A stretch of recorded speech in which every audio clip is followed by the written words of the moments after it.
ಸರಿ, ಇವತ್ತು ನಾವು ಪರಿಸರ ಪುಸ್ತಕವನ್ನು ತೆಗೆಯೋಲ್ವಾ? ಹಾ, ಪರಿಸರ ಪುಸ್ತಕದಲ್ಲಿ ಮೊದಲನೇ ಪಾಠ ಯಾವ್ದಂದ್ರೆ ಭಾಗ 2ರಲ್ಲಿ ಅದ್ಭುತ ಯಂತ್ರ ನಮ್ಮ ಮಾರಿಯ, ಹೌದಾ? ಎರಡನೇ ಪಾಠ ಯಾವುದು ಹಾಗಾದ್ರೆ? ಸಂಚಾರ ನಿಯಮಗಳು, ಹೌದಾ? ಹಾಗಾದ್ರೆ ಒಟ್ಟಿಗೆ ಹೇಳಿ. ಮೂರನೇ ಪಾಠ ಯಾವ್ದಂದ್ರೆ ಪಾಠ 15 ಸಾರಿಗೆ ಮತ್ತು ಸಂಪರ್ಕ, ಹೌದಾ? ಈ ಪಾಠವನ್ನ ಕಲಿತ ನಂತರ ನಾವೇನ್ ತಿಳ್ಕೊತೀವಿ ಅಂದ್ರೆ ಸಾರಿಗೆಯಲ್ಲಿ ಪ್ರಾಣಿಗಳ ಬಳಕೆಯನ್ನ ಗುರುತಿಸ್ತೇವೆ. ಅಂದ್ರ ಮೊದಲಿನ ಕಾಲದಾಗ ಟಾಂಗ ಗಾಡಿ ಇವನ್ನೆಲ್ಲ ಬಳಸ್ತಿದ್ರು. ಅವಕ್ಕ ಯಾವ್ಯಾವ ಪ್ರಾಣಿಯನ್ನ ಬಳಸ್ತಿದ್ರು? ಈಗ ಟಾಂಗ ಗಾಡಿಗೆ ಕುದುರೆನ ಬಳಸ್ತಿದ್ರು, ಎತ್ತಿನ ಗಾಡಿಗೆ ಎತ್ತನ್ನ ಬಳಸ್ತಿದ್ರು, ಹುಲ್ಲು ಒಯ್ಯಾಕ ಎತ್ತನ್ನ ಬಳಸ್ತಿದ್ರು. ಈ ತರ ನಾವು ನೋಡ್ತೇವೆ. ಪ್ರಾಣಿಗಳ ಬಗ್ಗೆ ಸಂವೇದನಾಶೀಲತೆ, ಅವುಗಳ ಬಗ್ಗೆ ತಿಳ್ಕೊತೇವೆ. ಕಾಲದಿಂದ ಕಾಲಕ್ಕೆ ಬದಲಾದ ವಿವಿಧ ರೀತಿಯ ಸಂಪರ್ಕ ಸಾಧನಗಳನ್ನು ಗುರುತಿಸುವೆ. ಕಾಲದಿಂದ ಕಾಲಕ್ಕ ಬದಲಾಗ್ತಾ ಇರ್ತಾವ. ಏನಂದ್ರ ಮೊದಲು ನಾವು ಕಾಲ್ನಡಿಗೆಯಲ್ಲಿ ಹೋಗ್ಬೇಕಾಗಿತ್ತು, ಈಗ ವಿಮಾನದ ಮಟ್ಟ ಮುಂದೆಡೈತಿ ವಿಜ್ಞಾನ, ಹೌದಾ? ಮೊದಲು ಪಕ್ಷಿಗಳ ಮೂಲಕ, ಆಮೇಲೆ ಅಂಚೆ ಪತ್ರ ಈಗೆಲ್ಲ ಬಂದು, ಈಗ 5G, ಆಮೇಲೆ ಆಪಲ್ ಫೋನ್, ಅಲ್ಲಿ ಮಟ್ಟ ಹೈ ಆಗ್ಯಾವ, ಹೌದಾ?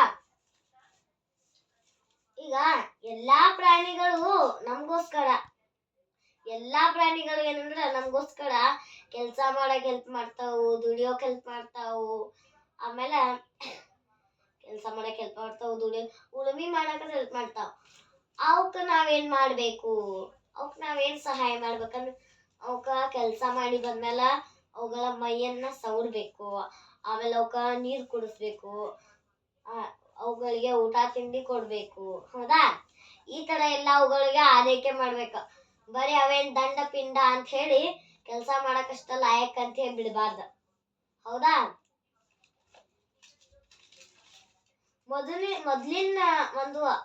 ಮೊದಲಿನ ಒಂದು ಕಾಲದಲ್ಲಿ ಜನರು ಎತ್ತಿನ ಗಾಡಿಯಲ್ಲಿ ಏನ್ ಮಾಡ್ತಿದ್ರು ಅಂದ್ರೆ ಹೋಗ್ತಿದ್ರು. ಏನ್ ಮಾಡ್ತಿದ್ರು? ಜನರು ಎತ್ತಿನ ಗಾಡಿಯಲ್ಲಿ ಸವಾರಿಯನ್ನ ಮಾಡ್ತಿದ್ರು, ಹೌದಾ? ಆದ್ರೆ ಈಗ ವಿಮಾನದ ಮಟ್ಟ ಹೋಗೋಣ. ಹಾಗಾದ್ರೆ ಈ ಸಾರಿಗೆ ಅಂತಿದೆಯಲ್ಲ, ಈ ಸಾರಿಗೆ ಅಂದ್ರೆ ಏನು? ಯಾರಾದ್ರೂ ಹೇಳ್ಬೋದಾ? ಹೇಳಷ್ಟದ. ಸಾರಿಗೆ ಅಂದ್ರೆ ಒಂದು ಸ್ಥಳದಿಂದ ಮತ್ತೊಂದು ಸ್ಥಳಕ್ಕೆ ಚಲಿಸುವುದಕ್ಕೆ ಸಾರಿಗೆ ಎನ್ನುವರು. ಸರಿಯಾದ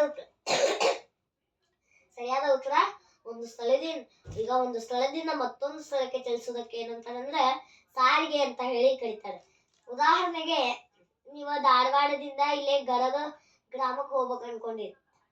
ಧಾರವಾಡದಿಂದ ಬಸ್ಸಿಗೆ ಗದಗಕ್ಕ ಹೋಗ್ತೀರಿ, ಬಸ್ಸಿಗೆ ಹೋಗ್ತೀರಿ ಅಥವಾ ಕಾರಿಗೆ ಹೋಗ್ತೀರಿ ಅಥವಾ ನಡ್ಕೊಂಡಾದ್ರೂ ಹೋಗ್ತೀರಿ, ಒಟ್ಟು ಹೋಗ್ತೀರಿ. ಅದಕ್ಕೆ ಚಲಿಸುವುದು ಅಂತ ಹೇಳಿ ಕರೀತಾರೆ, ಹೌದಾ? ಅದಕ್ಕಾಗಿ ಸಾರಿಗೆ ಅಂದ್ರೆ ಏನು ಅಂತ ಕೇಳಿದಾಗ ಯಾವಾಗ್ಲೂ ಒಂದ್ಸಲ ಹೇಳಿಸ್ತಾನೆ, ಹೇಳ್ತೀರಾ? ಸಾರಿಗೆ ಅಂದ್ರೆ ಒಂದು ಸ್ಥಳದಿಂದ ಮತ್ತೊಂದು ಸ್ಥಳಕ್ಕೆ ಚಲಿಸುವುದಕ್ಕೆ ಸಾರಿಗೆ ಎನ್ನುವರು, ಹೌದಾ? ಈಗೆಲ್ಲ ಅಗಸ್ರು ಕಡಿಮೆ ಐತಿ. ಅಗಸ್ರು ಮೊದಲಿನ ಕಾಲದಾಗ ಬಾಳ ಜಾಸ್ತಿ ಇದ್ರು. ಮೊದಲಿನ ಕಾಲದಾಗ ಅವ್ರಿಗೆ ಶುಭ್ರವಾದ ಬಟ್ಟೆಯನ್ನ ಏನ್ ಮಾಡ್ತಿದ್ರು? ತೊಳೆದು ಕೊಡ್ತಿದ್ರು. ಅವ್ರ ಬಟ್ಟೆಯನ್ನ ತಗೊಂಡ್ ಹೋಗ್ತಿದ್ರು. ಆಮೇಲೆ ಕತ್ತಿ ಕತ್ತಿನ ಬಾಳ ಉಪಯೋಗಿಸ್ತಿದ್ರಲ್ಲ ಅಗಸರ. ಅವಾಗ ಕತ್ತಿ ಮತ್ತಲ್ಲೇ ಅಗಸ ಬಾಳವಾಗ. ಈಗೆಲ್ಲ ಎಲ್ಲೋ ಒಂದ್ ಕಡೆ ಹಳ್ಳ್ಯಾಗ, ಸಿಟ್ಯಾಗಂತೂ ವಾಷಿಂಗ್ ಮಿಷಿನ್ ಇವೆಲ್ಲ ಬಂದಾವ, ಹೌದಾ? ಈ ತರ ಎಲ್ಲ ಬಂದಾವ. ಹಾಗಾದ್ರೆ ನಿಮ್ ಊರಿನಲ್ಲಿ ಪ್ರಾಣಿಗಳನ್ನ ಕೆಲಸ ಮಾಡಕ್ ಬಳಸ್ತಾರಾ? ಯಾವ್ಯಾವ ಪ್ರಾಣಿಯನ್ನ ಬಳಸ್ತಾರಪ್ಪ? ಎತ್ತ, ಎಮ್ಮೆ, ಆಕಳು ಇವನ್ನೆಲ್ಲ ಬಳಸ್ತಾರ. ಸರಿ, ಕೂತ್ಕೊ. ಅವುಗಳನ್ನು ಯಾವ ಕೆಲಸಗಳಿಗೆ ಬಳಸ್ತಾರ? ಹೊಲಗದ್ದೆಗಳಿಗೆ ಉಳಾಕ, ಕೆಲಸ ಮಾಡಾಕ, ದುಡಿಯೋಕ್ ಬಳಸ್ತಾರ. ಕೂತ್ಕೊ. ಎಲ್ಲದಕ್ಕೂ ಬಳಸ್ತಾರ. ಯಾರು ಹೇಳ್ತೀವಿ? ಹಿಂದಿನ ಕಾಲದಲ್ಲಿ ಯಾವ್ಯಾವ ಪ್ರಾಣಿಗಳನ್ನ ಕೆಲಸ ಮಾಡಕ್ ಬಳಸ್ತಿದ್ರು? ಆನೆ,